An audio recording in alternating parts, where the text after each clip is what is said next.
All right, we are back at it working on the tail here. As you can see, I put some tape on it. I was working on my son's car, had the garage door open, and the breeze was swinging that rudder all over the place. So we got it taped so it can't move. And what I'm building right now is we're working on the rudder drive. Now this is a piece of the 4130 that same kind we've been using on all the other little parts. This will end up riveted to the bottom of the rudder. Then we'll take a piece of tubing. I'm going to weld it on like that next. And as this turns, because you'll have the linkages coming off this going to your rudder pedals, as this turns, that will move the rudder back and forth. So right now, you need to get this welded onto there. Okay, I've got the two welded together. So now what I want to do is I'm going to stick this in the lathe and spin this around. I want to drill a 3/16 hole through here, so that'll be right in line with that, because this shaft needs to be right in line with the hinge line on the rudder.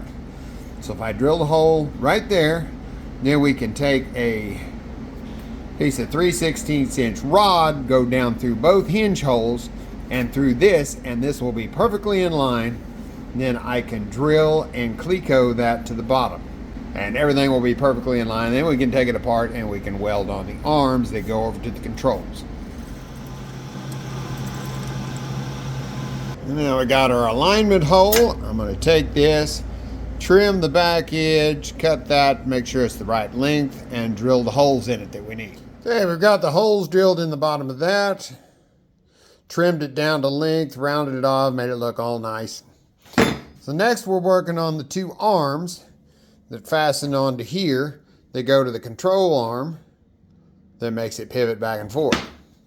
Now, this is what the plans call for, and apparently you just kind of half moon that and weld it onto the side there. Well, they're pretty close together, two of them.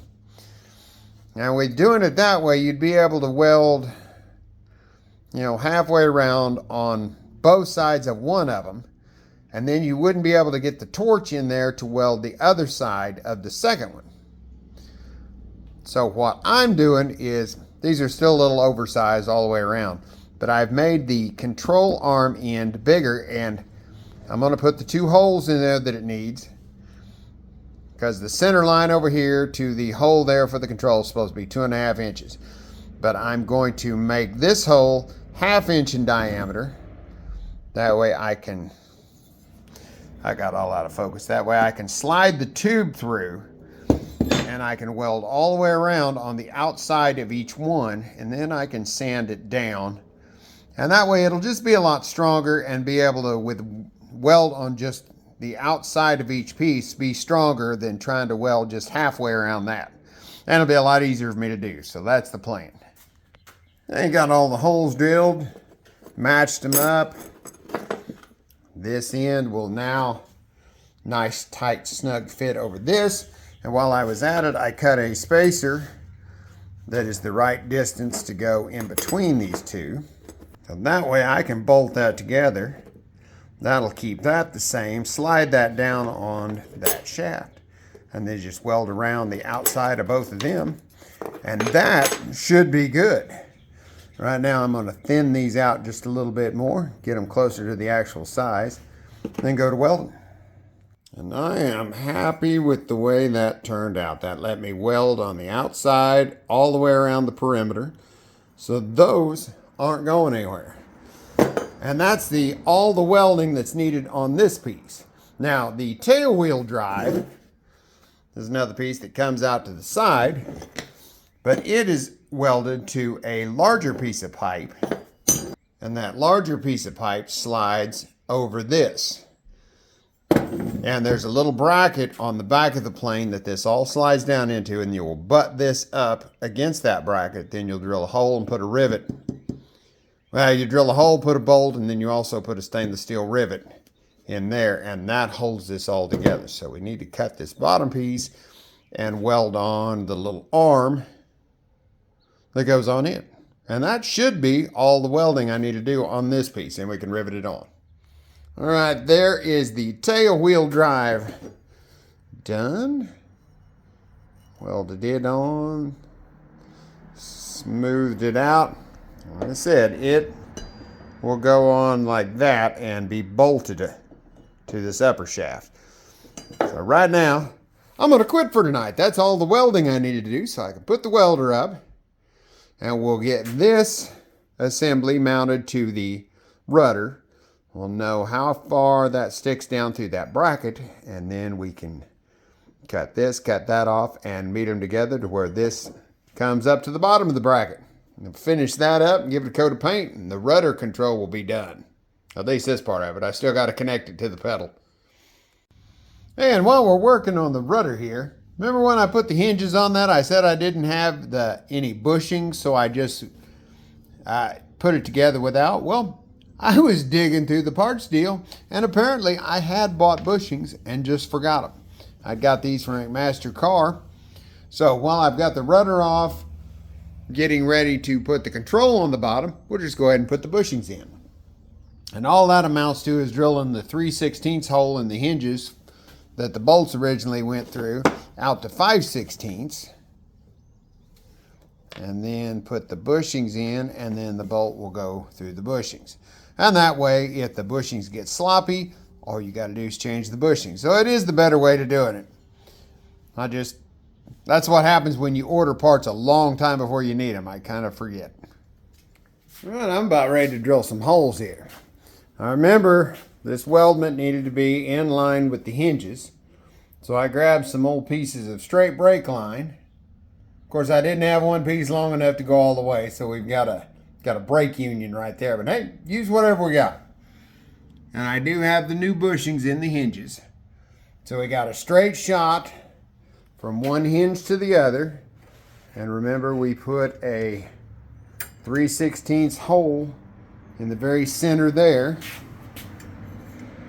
That lets us slide that piece up against the bottom. The center line of that is in line with the hinge. So now all I need to do is drill and cleco that piece onto the bottom of the rudder. I got all the holes drilled there. And since that was why I was waiting on the rest of these holes, I'm going to take that bottom piece out, deburr everything. I'm going to go ahead and rivet around the perimeter.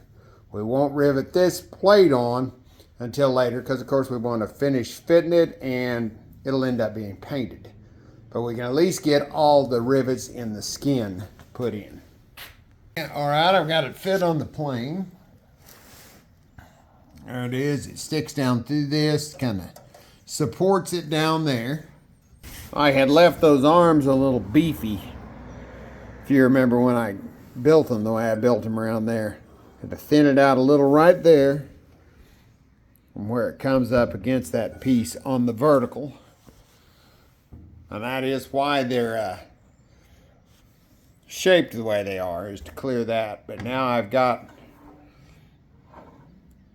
need to have 30 degrees each direction. I've got probably about 40 this way, and if you go all the way that way, even more. So the travel is good. So now the last piece is the drive for the tail wheel. And this, like I said, this fits over this. I want it right in there, and I need to cut it off to where that, when that slides over, will butt up against the bottom of that brace. And then we end up cross drilling it and putting a bolt in it.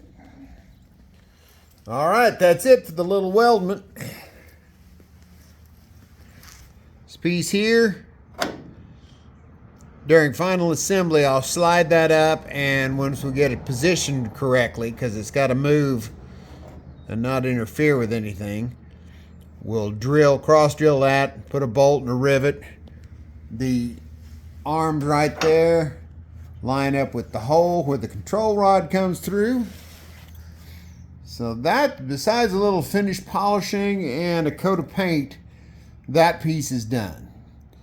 So the next video, I'll probably go ahead and finish hooking the rudder pedals up. I have the control linkages done except for building the end piece for the rod that comes out here. I took it out because I had it sticking out about that far. So I'll cut that off, build the end piece for it, put the rod end in this, and get everything adjusted right. And then we can build the linkage to go from there to the tail wheel. All right, thanks for watching. We'll catch you on the next video.